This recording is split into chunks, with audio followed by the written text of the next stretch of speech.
નમસ્કાર મિત્રો, સ્વાગત છે જીઆર ચેનલમાં। ચાલો નજર કરીએ ગુજરાતના બધા 34 જિલ્લાની નાની મોટી ખબર। પરંતુ તેના પહેલાં તમે આ વિડિયો કયા જિલ્લા કે ગામ શહેર મોહલ્લામાંથી જોઈ રહ્યા છો અમને કમેન્ટ કરીને જરૂર જણાવો, જેથી અમે તમારા ગામ શહેર મોહલ્લાની ખબર તમને સૌથી પહેલાં પહોંચાડી શકીએ। ખબરોની શરૂઆત કરતા પહેલાં એક રિક્વેસ્ટ છે કે તમે આ વિડિયોને લાઇક કરી દો, કારણ કે જ્યારે તમે વિડિયો લાઇક કરો છો ત્યારે જ યુટ્યુબ અન્ય લોકોને આ વિડિયો બતાવે છે। તેથી અમારા માટે તમારો એક લાઇક ખૂબ જ જરૂરી છે। મહેસાણા સ્થિત ઊંઝા માર્કેટ યાર્ડમાં કાલે હરાજીનું કામ બંધ રહેશે। આ નિર્ણય બિનમોસમી વરસાદના કારણે ઊભી થયેલી પરિસ્થિતિને ધ્યાનમાં રાખીને લેવામાં આવ્યો છે। તમામ હરાજીઓ કાલે 8 એપ્રિલ 2026ના રોજ બંધ રહેશે। માર્કેટયાર્ડ તમામ વેપારીઓ અને ખેડૂતોને આ સૂચનાનું પાલન કરવા વિનંતી કરે છે। આ અધિકૃત સૂચના ઊંઝા કૃષિ ઉપજ બજાર સમિતિ દ્વારા જારી કરવામાં આવી છે। ગાંધીનગર જિલ્લાના માનસા એપીએમસીમાં બિનમોસમી વરસાદે ભારે તબાહી મચાવી છે, જેના કારણે લાખો રૂપિયાનું નુકસાન થયું છે। અચાનક થયેલા વરસાદના કારણે ઘઉં, એરંડા અને જીરા સહિત અનેક પાકોને ભારે નુકસાન પહોંચ્યું છે। મંડી યાર્ડમાં રાખેલો માલ વરસાદના પાણીમાં વહેતો ગયો હોવાના દ્રશ્યો સામે આવ્યા છે, જ્યારે ખેડૂતોના ખેતરોમાં પણ નુકસાનના દ્રશ્યો જોવા મળી રહ્યા છે।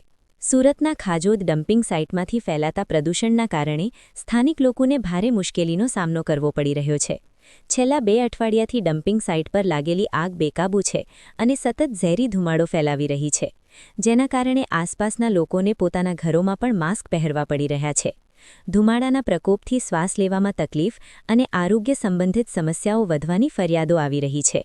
સાબરકાંઠામાં ખેડબ્રહ્મા અંબાજી રાજી દોરીમાર્ગ પર અચાનક એક ટ્રકમાં આગ લાગી, જેના કારણે દોરીમાર્ગનો એક ભાગ બંધ કરવો પડ્યો। મટોડા નજીક પ્લાસ્ટિકની બોરીઓથી ભરેલા એક ટ્રકમાં આગ લાગી હતી, જેને જોઈને લોકો તરત જ સ્થળ પર પહોંચ્યા અને ફાયર બ્રિગેડને જાણ કરી। પ્લાસ્ટિકની બોરીઓ સહિત ટ્રકનો સમગ્ર માલ આગમાં બળીને ખાખ થઈ ગયો। ફાયર બ્રિગેડ તરત જ સ્થળ પર પહોંચી અને આગ પર કાબૂ મેળવી લીધો। સુરતમાં સ્થાનિક નિકાલની ચૂંટણી વચ્ચે આમ આદમી પાર્ટી ઉથલપાથલનો સામનો કરી રહી છે। વોર્ડ નંબર 2ના સહસંયોજક અશોક બોગબાલરે ટિકિટ વિતરણને લઈને અસંતોષ વ્યક્ત કરતા રાજીનામું આપી દીધું છે। તેમણે પોતાનું રાજીનામું નગર અધ્યક્ષને સોંપીને અસંતોષ વ્યક્ત કર્યો છે। આરોપ છે કે પાર્ટીના જમીન સ્તર પરના કાર્યકરોની અવગણના કરવામાં આવી છે અને વિવાદાસ્પદ છબી ધરાવતા ઉમેદવારની પસંદગીથી કાર્યકરો નારાજ છે। બાંગ્લાદેશના નવા વિદેશ મંત્રી ખલીલુરે રહેમાન આજે ભારતના પ્રવાસે છે। ખલીલુરે રહેમાન ભારતીય વિદેશ મંત્રી એસ જયશંકર અને રાષ્ટ્રીય સુરક્ષા સલાહકાર અજીત દોભાલ સાથે મુલાકાત કરશે। તારીખ સરકારની રચના પછી કોઈ મંત્રીનો આ ભારતનો પ્રથમ અધિકૃત પ્રવાસ છે। ઈરાન અને તેના અમેરિકી સહયોગીઓ વચ્ચે તણાવ વધ્યો છે, કારણ કે ઈરાને સાઉદી અરેબિયામાં નિશાનિત રોકેટ હુમલા કર્યા છે। ઈરાની મિસાઇલોએ અલ જુબેલના ઔદ્યોગિક વિસ્તારને નિશાન બનાવ્યો અને એક પેટ્રોકેમિકલ પ્લાન્ટને નુકસાન પહોંચાડ્યું છે। આ હુમલાથી અલ જુબેલમાં આગ લાગી અને વિસ્તારમાં ભય અને તણાવ ફેલાઈ ગયો છે। ઈરાનના આ અચાનક હુમલાએ સાઉદી અરેબિયામાં સુરક્ષા સંબંધિત ચિંતાઓને વધુ વધારી દીધી છે। અહીં સાગરમાં ગોળાવૃષ્ટિ થઈ છે। રાજસ્થાનની સીમાને લાગતા વિસ્તારોમાં પણ વરસાદ થયો છે। ગોધરા, સરસવા અને પુનવાડા સહિત ગ્રામ્ય વિસ્તારોમાં વરસાદ થયો છે। કોઠંબા તાલુકામાં ગોળા સાથે વરસાદ થયો છે। બાલાસિનોરમાં દેવથી કડછાલા જતી સડકો પર પણ ગોળાવૃષ્ટિ થઈ છે। નવસારીના બિલીમોરામાં એક જ્વેલરીની દુકાન પર લૂંટની નિષ્ફળ કોશિશ થઈ છે। 3 અજાણ્યા લોકોએ લૂંટના ઇરાદે ચંચલ જ્વેલર્સ પર ગોળીબાર કર્યો હતો। બપોરે થયેલી આ ગોળીબારની ઘટનાથી સમગ્ર જિલ્લામાં ભયનો માહોલ ફેલાઈ ગયો છે। ગોળીબારમાં દુકાનના માલિક ગંભીર રીતે ઘાયલ થયા છે।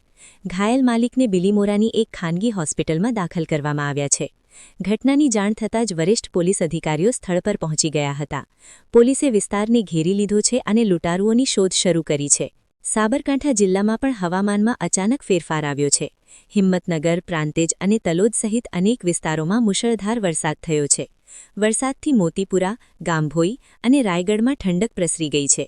બિનમોસમી વરસાદથી ખેડૂતો અને ઈંટ બનાવનારાઓ ચિંતિત છે। ઝડપી પવન સાથે ભારે વરસાદે મહેસાણામાં તબાહી મચાવી છે। ઊંઝામાં એક ઇમારતનો બીજો માળ ધરાશાયી થઈ ગયો છે। મિલન સિનેમા રોડ પર કચરો પડવાથી એક કારને નુકસાન પહોંચ્યું છે। સદભાગ્યે આ અકસ્માતમાં કોઈ મોટી જાનમાલની હાનિ થઈ નથી। વરણનગર સિવિલની એક પાણીની ટાંકી પવનના ઝોકાથી પડી ગઈ હતી। પાણીની ટાંકી કાર પર પડવાથી કાર ખૂબ જ નુકસાનગ્રસ્ત થઈ ગઈ છે। પંચમહાલના ગોધરામાં બિનમોસમી વરસાદ સાથે ભીષણ આંધી પણ આવી હતી। અચાનક આકાશમાં કાળા વાદળો છવાઈ ગયા અને ભારે વરસાદ શરૂ થયો। ગાજવીજ સાથે થયેલા આ વરસાદે જનજીવનને અસ્તવ્યસ્ત કરી નાખ્યું છે. ઉનાળાની ઋતુમાં થયેલા આ બિનમોસમી વરસાદથી શહેરની સડકો પર પાણી ભરાઈ ગયું છે.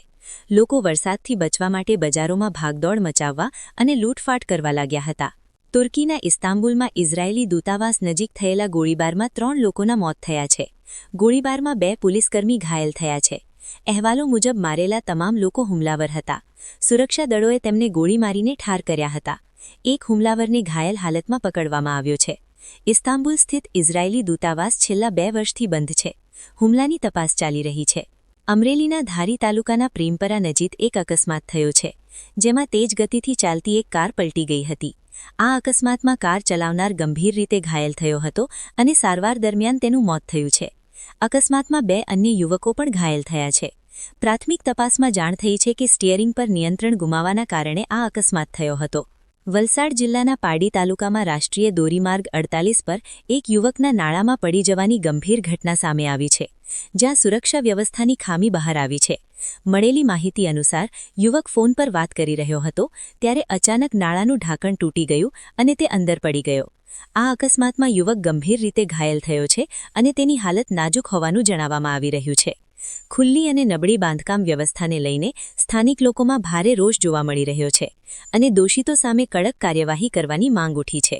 આ ઘટનાને પગલે રાષ્ટ્રીય ધોરીમાર્ગની સુરક્ષા વ્યવસ્થા પર પણ મોટા પ્રશ્નો ઊભા થયા છે. રાજકોટમાં સ્થાનિક નિકાયની ચૂંટણી પહેલા કોંગ્રેસ પાર્ટીમાં ટિકિટ વિતરણને લઈને વિવાદ ઊભો થયો છે. વોર્ડ નંબર 17થી ટિકિટ ન મળતા ઘનશ્યામસિંહ જાડેજાએ પાર્ટી પ્રત્યે પોતાની નારાજગી વ્યક્ત કરી છે. સ્થાનિક કાર્યકરો અને સમર્થકોએ ઘનશ્યામસિંહને ટિકિટ આપવા માટે માંગ ઉઠાવી છે. બીજી તરફ ઘનશ્યામસિંહ જાડેજાએ કોંગ્રેસની ટિકિટ વિતરણ પ્રક્રિયા પર આકરા પ્રહાર કર્યા છે. યુદ્ધવિરામની જાહેરાત થતાં જ વૈશ્વિક તેલ બજારમાં તેની ઊંડી અસર જોવા મળી છે. કાચા તેલની કિંમતોમાં ભારે ઘટાડો થયો છે અને કાચું તેલ ફરી એક વખત $100થી નીચે આવી ગયું છે. બ્રેન્ટ ક્રૂડના એક બેરલની કિંમત ઘટીને આશરે $94 થઈ ગઈ છે, જે રોકાણકારો માટે રાહતની વાત છે. નોંધનીય છે કે યુદ્ધની શરૂઆતમાં કાચા તેલની કિંમતો ઝડપથી વધીને $118 સુધી પહોંચી ગઈ હતી, પરંતુ તણાવ ઓછો થતાં હવે બજારમાં સ્થિરતાના સંકેતો જોવા મળી રહ્યા છે. કોંગ્રેસ અધ્યક્ષ મલ્લિકાર્જુન ખડગેએ ગુજરાતીઓ વિશે આપેલા નિવેદન બાદ ઊભા થયેલા વિવાદ માટે માફી માંગી છે. ખડગેએ સ્પષ્ટ કર્યું છે કે તેમના નિવેદનને ખોટી રીતે રજૂ કરવામાં આવ્યું હતું અને તેઓ ગુજરાતના લોકોનો ખૂબ આદર કરે છે. તેમણે કહ્યું છે કે તેમનો ઉદ્દેશ્ય લોકોની ભાવનાઓને ઠેસ પહોંચાડવાનો ન હતો. નોંધનીય છે કે ગુજરાતીઓને કથિત રીતે નિરક્ષર કહેનારા તેમના નિવેદનથી રાજકીય તણાવ સર્જાયો હતો, જેના બાદ ખડગેએ આ સ્પષ્ટીકરણ આપીને માફી માંગી છે.